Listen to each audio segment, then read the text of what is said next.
미디어 오늘 정상근 기자가 뉴스 속의 뉴스를 짚어드립니다.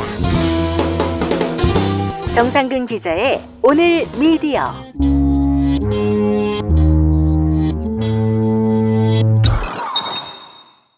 정상근 기자 함께하겠습니다. 정 기자님.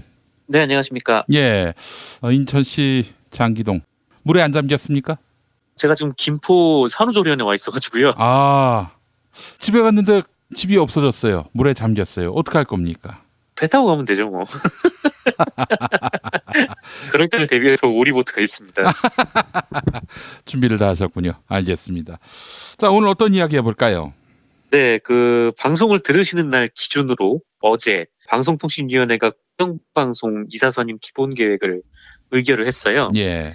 그러니까 이게 공영방송을 뽑을 때 뭐 이렇게 뽑겠다라는 계획을 밝힌 건데 이명박근혜 9년 동안 이 공영방송 이사들이 정말 별의별 사고를 다 쳤지 않았습니까? 예. 자질도 없는 자가 이 공영방송 이사가 되면서 벌어졌던 일인데, 일례로 뭐 다들 아시다시피 방송문화진흥회 이사장이었던 고영주 같은 경우는 MBC 사장 면접을 보면서 이 사장 후보자들한테 언론노조 조합원 기자들을 뭐 업무에서 배제하라 뭐 이런 요구를 해서 부당노동 행위에 걸렸죠. 예.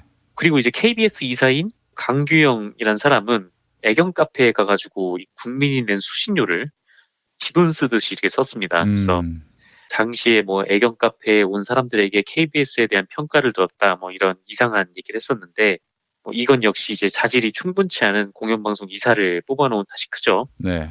그런데 그들의 자질에 비해서 이 공영방송 이사들이 가지고 있는 권한이 상당히 막강한 편인데요. 공영방송의 사장을 자를 수도 있고 그리고 임명할 수도 있는 중차대한 자리인 거죠. 그래서 이게 뭐 옛날 말은 못하지만 그래도 공영방송들이 여론에 미치는 영향력이 막대하다는 점을 감안하면 특히나 이런 자질이 부족한 자들이 공영방송 이사가 되어서는 진짜 안 되는 그런 상황입니다. 예. 그리고 이제 공영방송 이사진을 교체할 시기가 다가왔는데요. 물론 이전에 좀 자질이 안 되는 이사진들이 공영방송 사장 선임 국면에서 상당수 물갈이가 된 거는 사실이에요. 근데 뭐 여전히 이 KBS에는 조우석이나 강규영 뭐 이런 자들이 버티고 있는 그런 상황이기도 하죠. 네. 사실 이 현재와 같은 뭐 이사 추천 구조를 유지하는 한 자유한국당이 추천하는 이사가 공영방송 이사로 들어오는 방법을 막을 수가 없어요. 예. 그래서 또 그런 점을 보면 또 저런 저질 이사들이 다시 나타나지 말라는 것도 없는 건데, 그렇죠. 예. 어쨌든 이런 상황에서 지금 방통위가 이사 선임에 대한 기본 계획안을 밝혔습니다. 이게 뭐 여야 추천이라고는 하는데 적으로는 공영방송 이사 선임권을 방통위가 가지고 있어요. 그래서 방통위의 기준이 상당히 중요할 수밖에 없는 상황인데요. 그럼 이 계획에 따르면 과연 공영방송 이사진을 어떻게 뽑을 것인가에 대해서 나와 있는데, 방통위는 이전에 비해서 이사 선임 과정을 공개적으로 진행하겠다라고 밝혔습니다. 예. 일단 그 KBS 이사회, 방송문화진흥회 이렇게 두 곳의 이사들을 뽑게 되는데요. 일단 이사 지원자들의 지원서를 홈페이지를 통해서 공개한다는 게 골자예요. 지원서에 이 후보자들의 경력, 지원 동기, 임명 시 뭐 업무를 어떻게 할 것인지 뭐 그런 비전 등을 담도록 해서 시민들의 의견 수렴을 받고 그 결과를 방통위가 고려하겠다라는 것이죠. 예. 이와 함께 이제 방통위는 공영방송 이사 공모에 대한 지원자 중복 지원도 금지했습니다. 예. 그러니까 KBS, MBC, EBS 이렇게 공영방송이 있는데 여기서는 이제 하나만 선택을 해서 지원할 수밖에 없는 거예요. 그러니까 복수 지원이 없어진 거죠. 예. 이게 이제 방송통신위원회 이사 선임 방안 골자인데, 이런 방안은 분명히 이명박근혜 정부 동안 최시중이나 뭐 최성준 방통위원장 등에서 이루어진 것보다 훨씬 나은 방안인 것은 분명합니다. 그러니까 이전에는 계속 깜깜이로 지금 심사가 이루어졌기 때문에 누가 지원했는지 이중들에게 공개를 하는 것만으로도 분명 더 나은 이사진을 선출하는 데 도움이 될 것 같아요. 그런데 다만 한 가지 좀 아쉬운 점이 있는데요. 이번에 그 이사를 지원할 때 이게 여당 추천, 야당 추천이 있지 않습니까? 네. 그런데 이사진의 지원서는 공개를 하는데 추천인과 추천단체는 공개하지 않는다라는 거예요.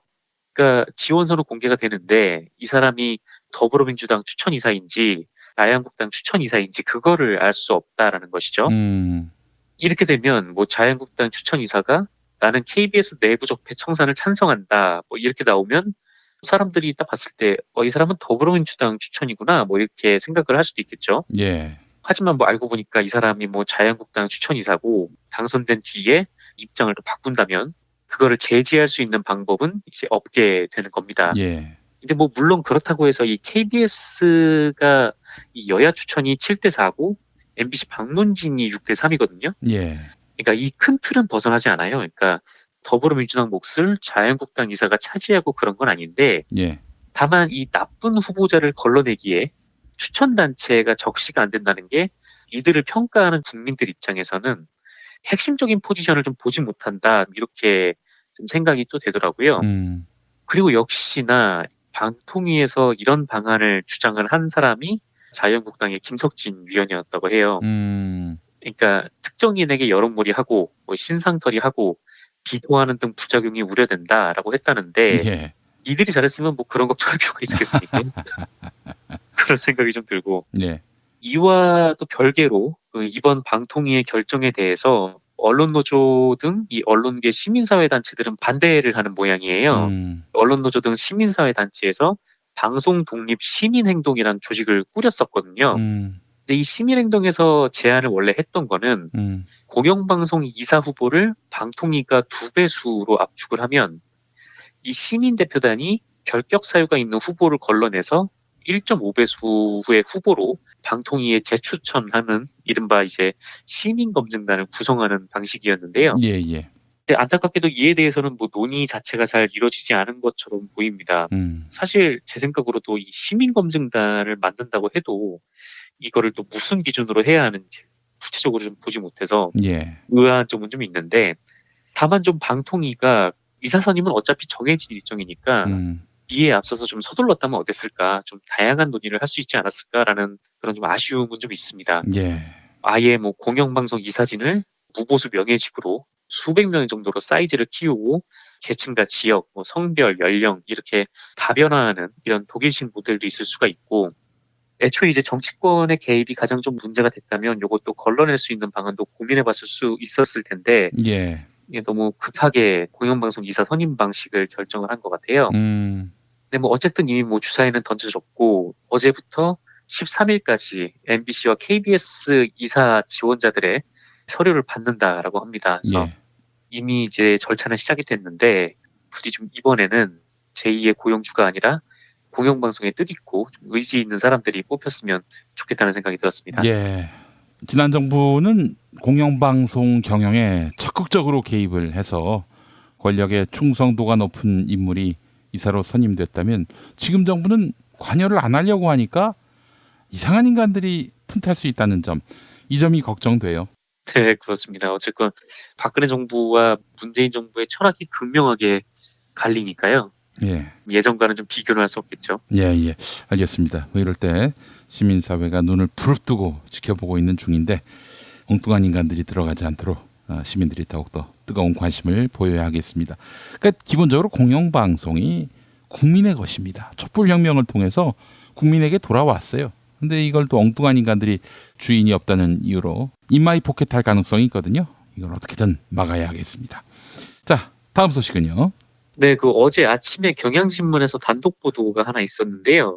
이게 사법적폐에 대한 내용이었는데 이 상당히 재밌는 보도였어요.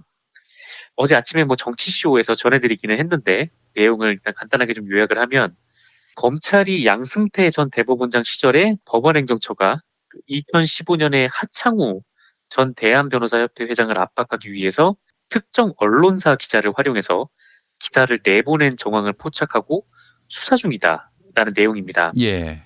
근데 검찰이 확보한 법원행정처 문건을 보면 이 법원행정처는 특정 언론사에 해당 기사를 쓴 기자가 이전에 쓴 기사들을 언급을 하면서 이 기자를 딱 특정을 해서 이 기자를 이용해서 하창우 전 회장을 비판하게 하자 뭐 이런 내용을 적었다고 해요. 어허. 그리고 실제로 한 달 후에 이 해당 기자가 하창우 전 회장의 수임 사건 처리를 비판한 기사를 작성을 했다라는 거죠. 그리고 그 기사 내용에는 법원의 도움 없이는 취재하기 힘든 내용이 담겨 있었다고 하고요. 그러니까 이제 법원이 변호사의 정보를 빼내서 이 해당 기자에게 전달을 했고 또 그렇다면 그 기자는 불법적인 증거를 바탕으로 기사를 쓴 거 아니냐 이런 의혹이 있다라는 것입니다. 예.